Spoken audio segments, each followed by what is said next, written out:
I remember years ago when I was helping out at a local high school. I remember talking to a bunch of students who I thought would be really good going into the ministry. And I remember talking to one young gentleman, and he was like, yeah, I'm thinking about it. I'm like, well, I think it'd be great. I think you'd make a great pastor. I think that'd be something you should talk about. If you want to, you can always come and chat with me. I'll tell you more about it. That would be great. And he seemed genuinely excited. He seemed like this was something cool. And so I remember a couple weeks later, I ran into him. I'm like, so, hey, have you thought more about being a pastor? He goes, yeah, I thought about it. And then I told my parents about it, and my parents have told me I should not become a pastor. And I go, can I just ask, why? And he goes, well, I mean, I don't want this to sound bad or all, but I don't want to be in poverty for the rest of my life. And I've watched pastors who've kind of gotten destroyed in churches, and I've also seen pastors who destroyed churches, who were not good people. And so my parents have genuinely said they do not wish for me to enter into the pastoral ministry. Now, I don't know your experience with pastors. I vividly remember one of the very earliest memories I have of the pastor that served in our congregation. His name was Pastor Zimmerman. And Pastor Zimmerman had a daughter, and that daughter was friends with one of my older sisters. And I remember so clearly when Pastor Zimmerman had a pool at his house, and so I got invited over with my sister to go and swim in the pool. And I get to the backyard, and I see Pastor Zimmerman not in a robe, but he was wearing a t-shirt, not the full one, the wife beater one, right? With the straps. It's a little tight on him, and shorts, and black socks and dress shoes, as he was laying by the side of the pool. And I so remember rounding the corner, I'm like, who's that old dude? And then I come to realize that's Pastor Zimmerman. So that's one of my earliest things. I don't know your encounters with pastors. I don't know your thoughts on that. I know that obviously with my kids, my middle son's going into the pastorate. I remember talking to Joshua once quite a while ago, and he's like, yeah, I thought about going into the ministry. And I go, really? Why? Tell me more about that. He goes, well, you're a pastor. You seem like it's good. And he says, but I also draw really well. And I go, yeah, you draw really well. And I think that Joshua's chosen wisely in terms of that. Have you ever thought also about any sort of ministry? I mean, a lot of people think that it's just the pastors that do stuff, but anyone who's been here at Searchlight for any period of time knows the person who really runs the church, right? Let's just all admit it's Heather that runs the church, and she is an official church worker as a DCE, but we also have other programs as well. We have things called deaconesses that learn and grow and do a lot more in the area of care ministry and educational ministry.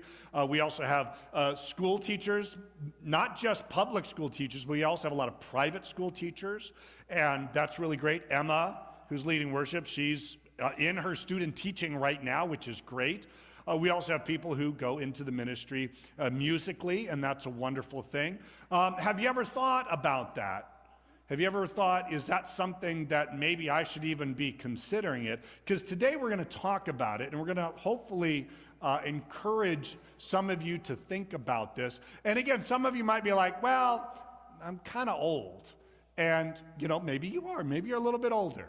But let me tell you, when I went to seminary, I did have, in fact, in my class, a 75-year-old gentleman who was a Roman Catholic priest and was now changing. He saw the light and the truth, and he decided to become a Lutheran pastor. I'm looking, I'm like, man, how many years you got left in you? But man, good on him.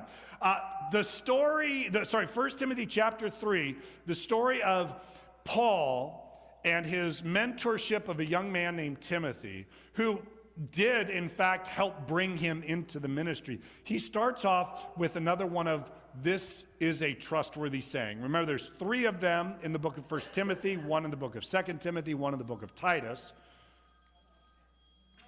You owe us pizza next week. Who is it?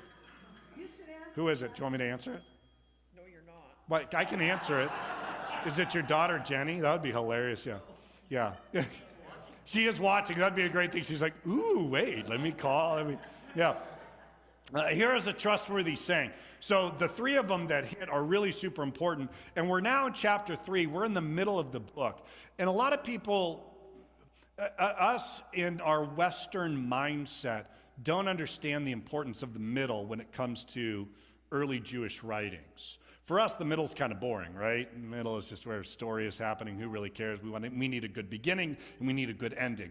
But for Jewish people, it's the middle was where you would point, everything would point to the middle, and then everything would come away from the middle. So the middle became a very important segment. So for him to start off in this section is really important. Here is a trustworthy saying. If anyone sets his heart on being an overseer, he desires a noble task.